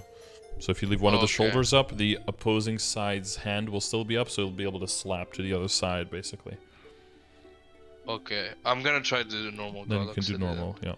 See. I wouldn't waste too much time on that, but like, you know, if you're in the point where you need more pieces and the current pieces are just pretty shit and you don't have event rings yet, by that point you can throw it in, yeah. Yeah, no, but I mean, like, it's a low chance, just so you know, not to try to like set you up for chasing that. Yeah. Like usually I get Helix carries, but like I can get them, but I have to be like, you know, on at the right time at the right moment, you know. So if I don't get it, like I'll just try normal and see if I can get a ring that way. Sure. Yeah, some people go for Black 8 rings, but I think at that point you're like forcing a little bit too much in one piece, and it's better to like spread out and to find other resources. Yeah. But the I other feel like parts... those are like easy ways to like just to get some more and to get access to potential. Little upgrades. But you don't have it all. Yeah. Yeah, so eventually everything to epic, and 6% dex at least, and then you slowly work on the flames. I probably wouldn't work on the like, you can work on the flames of the weapon right now, right? Because you're keeping that for a while. I wouldn't work on the flames much of the temporary CRA gear. Just start working on the real stuff immediately. And if you get like epic potential scrolls past everything being epic, then start throwing that onto the new CRA stuff. If there's a Star Force event, then only then get the Star Force up on those pieces, right? Because, you know, you don't need them immediately, so you can just sit back on those and only invest when there's events, because there's no rush. And then once those pieces kind of surpass the current ones, hopefully that's pretty close to their end date, but once they do, you can replace them, and then you don't have to worry about that anymore. And then you can prioritize on slightly other stuff, because I guess when but the CRA I shouldn't get it to pass epic, or for the not temp? for the weapon. No. Yeah. No, the temp just epic 6%, and like, yeah, if you do get flames, yeah, I don't know. Oh, no. I meant the other ones, the ones that are gonna. You're gonna replace epic. There is fine for now. Yeah, because if we're like not going later... for drop in meso and stuff, if everything gets once everything is epic, you can start working on one piece at a time to try to get it to unique. And then I would say either get it to unique, or if it rolls 9% dex, you keep that, so that eventually everything gets to like 9 or 12%. And once everything is 9 or 12% and your WSE stays pretty much the same, you're working on your arcane power and you're working on your nodes, you'll be able to get to 225 like that just fine. Like, you don't have to do anything crazy and get like a whole bunch of legendaries or anything. That's all not going to be very necessary. But like, for example, like, because I know that the CRA like eventually is going to get replaced, right? So like, I shouldn't go too hard past epic on that one, right? Or should I? No, you keep, or is it like you keep that until like level 280. I can keep that until level 280, you said? CRA, yeah. Well, you keep upgrading on it, but you keep upgrading on the same pieces, yeah. You get it to like 22 star until like probably to 30%, maybe to 27. Okay. With like really good, like 115 plus flame scores eventually, yeah. The next pieces that are going to replace it are the pieces that drop from Saren and from Kalos, who's not even out yet. And that's going to take like months to get the new CRA pieces. The thing is that the new sets after CRA all have overalls. And overalls take up one slot, where CRA takes up 2 pieces, right? So you're going to replace 2 pieces for one. That one has to be really, really strong, because you only get 1 flame, you only get 1 set of potentials, and you only get 1 set of Star Force bonus. And you do get the set bonus, but the set bonus has to be better than the CRA set bonus that you're breaking. And for no set bonus it is. So you always keep CRA, and with the hat as well, because the 3 set bonus with the 50 attack is really good. And because of how quickly you can start getting backups, because of how early you get CRA, it's the lowest risk pieces that you can get up to 21 and up to 22 stars, comparative to all the other stuff. So you can rely on very high bonus Star Force stats, and because you keep it as a trace and you replace it a lot, you'll go hard on the flame as well. And because it's flame advantage and up to level 150. So they're really good value pieces, but you won't keep the same one because you're going to boom it a bunch of times, you know, and when it's a 12-star piece, it's not really the same piece as when it's 19 or 21 stars, of course, but you keep the same name item, yeah. Okay. But we're not going to overinvest in this sense, because we're not 100% sure yet you're going to go all the way. So if it eventually gets to 17 and it gets to epic and a good flame, then it's good. Yeah. Now, quick question aside from everything, like when people talk about boss mules, right? Like, what is considered a good boss mule in terms of like how far do they reach? Like, is it just after they can solo CRA and Vellum or something, or what is the? That's probably like when people say boss mule, that's probably the lowest level ones would be at least like 4-door CRA, and then maybe 1 or 2 bosses above that. So maybe like also Hard Magnus. Hard Magnus or... Yeah. I think most people will either go for CRA, Hard Magnus, and then including Akechi, and then maybe CPAP, depending on how comfortable they are with that with the specific character. So either like just before CPAP, or maybe including CPAP, or going all the way and including Lotus and Damien in that, and then basically being able to solo all of those bosses in, you know, hopefully like under like 40 minutes. Like you start with your with guild skills, and then you take Lotus and Damien out of the picture, and then the bigger bosses like CPAP, Akechi, and then 4-door, and then you maybe do some other ones depending on how much you want to do. So either like yeah, those are like the two main boss meals that people are probably gonna set up, just because of time investment and then how efficient funding is up to that point, but also how scalable it is, because you're going to be limited to 180 boss crystals per week, right? So depending on how far you go and how many characters you can do and how much time that's going to take up in your week, people try to make the puzzle to be like, okay, I'm okay with spending like 6 hours a week, for example, on just making money on boss meals. That means, you know, if I take like half an hour per character, because like half-hour coupons, that's like 12 characters. How many bosses can I kill? How many crystals is that? Does that roughly get me to the 180 that I want to be at? Okay, that works for my account. Someone else is like, oh, I have 12 hours. I can make a bunch weaker ones, right? And just do the crystals up to CRA. The problem is, though, is going to be the variable crystal price, is that up to CRA, a lot of people are going to be able to kill that. So that value is going to start going down immediately. But the harder bosses, when you're talking about CPAP, for example, is going to be one that I think it's reasonably approachable if you have the mechanical skill. But a lot of people are going to skip that because it's just a very annoying boss. So that crystal is going to go slightly up. So that's going to be more efficient to be able to kill that. And then Lotus and Damien, people get to that. The big issue for me at the moment. Mm-hmm. But, and then everything past Lotus and Damien, like Lucid and up, is basically goes up in value. And then the further you go, the more it goes up, because the percentage of people that's killing that is just very, very low. Yeah. All right. Yeah, I think I got most of, like, all of the questions I had for what to currently do answered. I have like a clear path on what to do. I also had like somewhat of a roadmap before this when it came to, so I'm gonna fund Kain and work on my Legion up until probably July, when the new burning is probably gonna happen with the revamp of the Explorers. The Explorers, and that's when I'm gonna make a new main with the tear burning.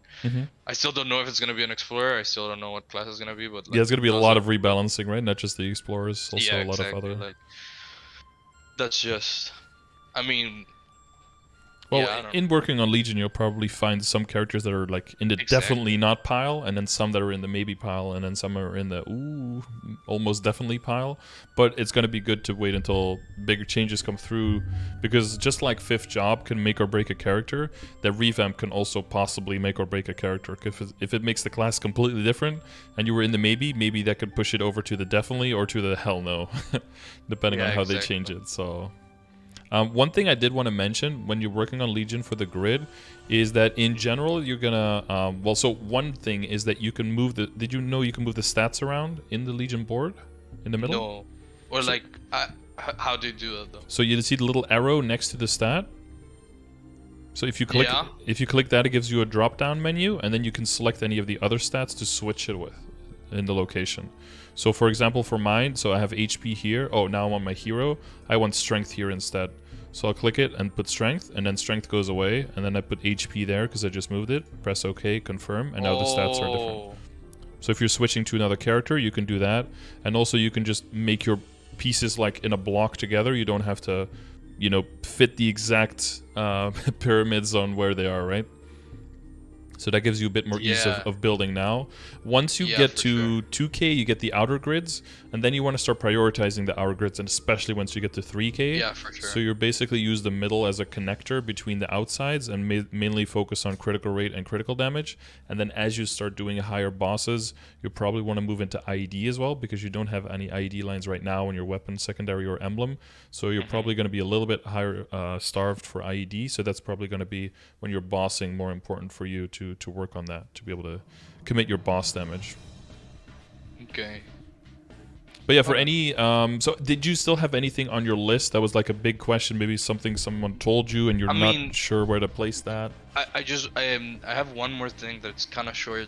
It's just how important is at the moment the whole monster collection. I know before there were like the familiars, right? But they changed the whole system. Where am I? Monster Collection is still a separate thing. So Monster Collection is mainly to get reward points. So if you're struggling getting enough reward points for to buy out your totems, I have a video on that on !reward points that basically talks about how you can maximize your reward points from Monster Collection, from bosses, maybe from Maple M, so that you can buy more totems if you want to have access to more of them. So that's connected to Monster Collection. And then Familiars is a separate system, because that's like monsters that you summon and then that have their own buffs. Yeah, the ones that summon and give you like increase message operator or something like that. Yeah, that's part. Yeah, that can be a line that they have. Yeah, for that, I have exclamation mark familiars that talks about that. Early on, you're mainly looking for IED because you're going to have low rarity familiars, just rare and common ones. And the best value from those is going to be that you can get is percentage ignore enemy defense. If you can get 2 of those, that'll help you a lot in the beginning for the IED that you need to hit the higher level bosses. And that's connected a little bit with your hyperstats as well, right? I don't know if you have another hyperstat preset with IED and boss damage for bossing. I do have. So below, below. But that one doesn't have IED, right? No, I don't have. Yeah, true. I don't have it. Yeah. I have boss damage. Because you probably want to start putting into IED because your IED is on the lower end, and the higher level bosses that you're starting to fight now are going to have way more armor, and your damage is just going to take a huge hit when you're bossing. And it's going to be harder and harder to kill them. And that's probably the main reason why you haven't been able to move into CRA as easily yet, is because I don't know if you've seen my project CRA, but like I would have like maybe a lower range, but like my boss damage would be higher. But the main difference is to have your IED has to be way higher to be able to commit your damage. You need to penetrate the armor of the boss, because otherwise you can upgrade all you want. I usually have your stream like in the background while I'm grinding or doing. You probably heard IED a bunch of times. Yeah, no, and I know what it is, and I know that like there are bosses that can get up to like 300 armor, 300% armor or something. Yeah, Saren even has 390. Yeah, but mostly for the other ones, 300 is the that's the big number. Felum has 200, and then past that, I think like Helix has 250. I think Hard Magnus is at that point, and then a lot of them have 300 past that point. So you do need to get that IED up. So for hyperstats, invest in it. For the Legion board, sorry.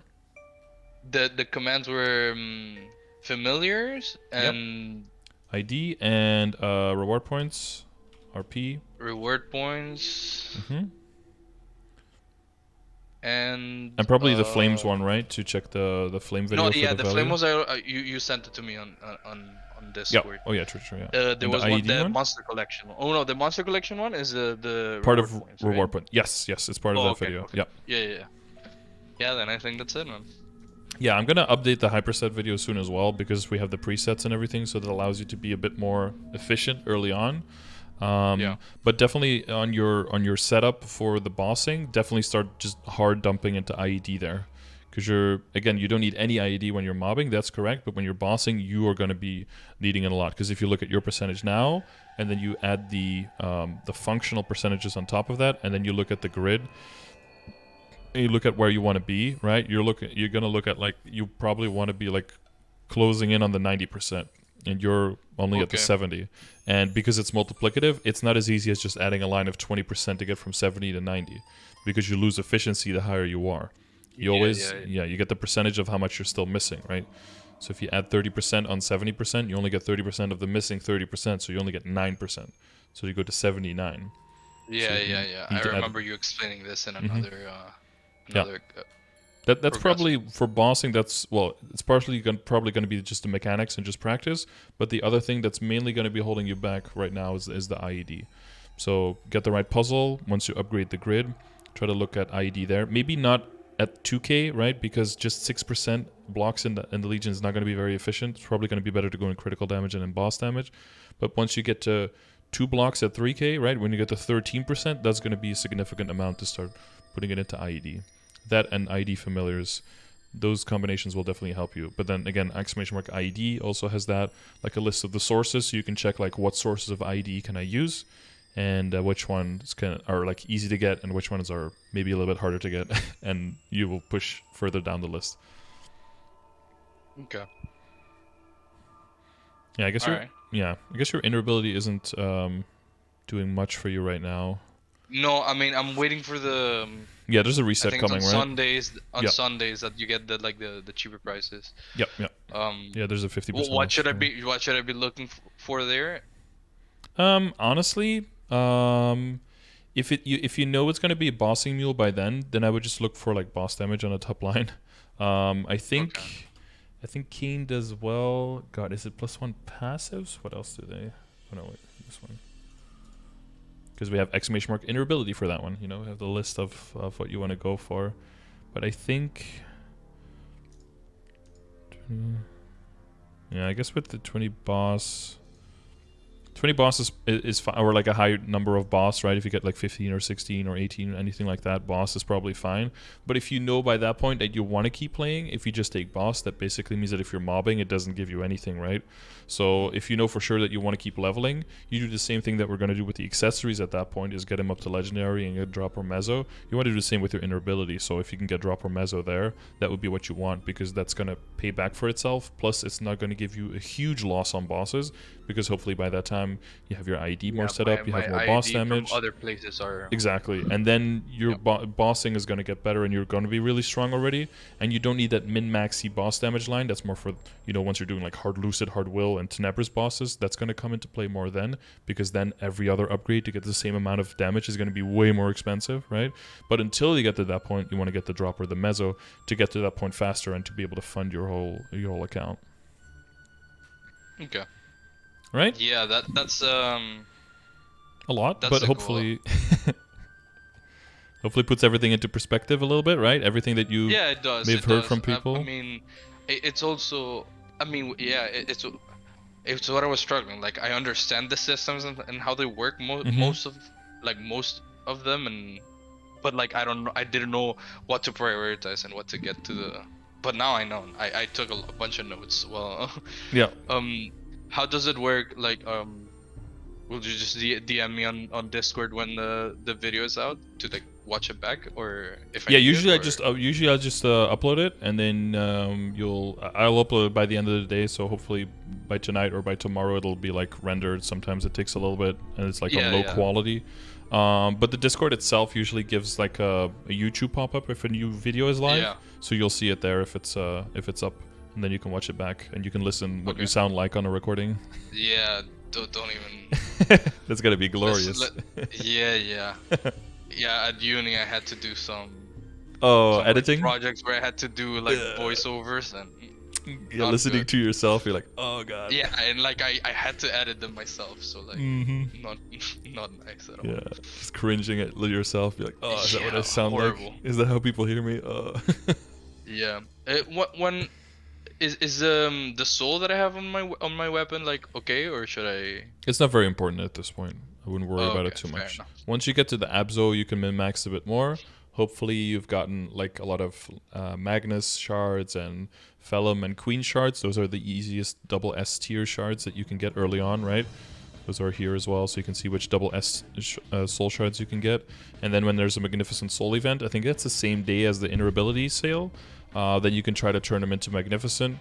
But I would just hold on to those until you get an Absolab weapon, and only then really start worrying about your soul. Because, if you eventually are going to transfer this into the Abzo, you can also get the Magnificent on this one already, because the soul also transfers over. Oh, really? Okay. Yeah. So that's a possibility, but Magnificent also has the RNG that it could be a stat that you don't even want. So, typically you want to save a bunch of them so to guarantee your stat, or you could just throw one on whenever and just, pray to RNGs again, and hopefully you get the stat that you want. Okay. Alright, man. Okay. Appreciate it. Yeah, no problem. Good luck. You should get a ping when the video goes up, but let us know how it goes, and if you have any follow-up questions, let me know in the chat, but hopefully the videos give you most of the explanation that you need. Yeah, it does. It is, I understood mostly everything, and, like, I know what to do, but in case, I forget certain things, or, like, need to rewatch a certain explanation, I can just get it. But yeah, for the most part, I'm ready to go. Okay, well, best of luck, and I'll see you around. Thank you very much. Yeah, see you, man. Okay, have a great day. Bye. You too, man. Thank you. All right, so hopefully that was useful for you guys listening to it as well. Sorry your totem is not quite done yet. I actually managed to somewhat almost be done on time. But yeah, if you want to win one of these sessions, make sure you leave a comment saying that you would like to win. If you don't want to wait for possibly winning, make sure that you check the description of the video on how you can get one of these sessions. If you want to be here tomorrow for my subathon on the live stream over on twitch.tv/Skarder, make sure you tune in. It's going to start on, 10 a.m. UTC, so that might be late for you on Thursday if you're in Pacific, or early if you're in Europe, or middle of the fucking night if you're in East Coast. Other than that, it's going to be up to 20 hours, and you'll be able to make me do stuff and save up for big streams where I will do other stuff. So if you're interested in that, make sure you tune in. Other than that, hopefully you learned something from the video. Hopefully it was educational. And I'll either see you on the live stream where you can use any of these resources that I used. Try to keep them up to date. If you see anything that's wrong, let me know, and I'll update it gladly to make sure that it stays good. And if not, I'll just see you on the next video. So thank you for watching, and see you then.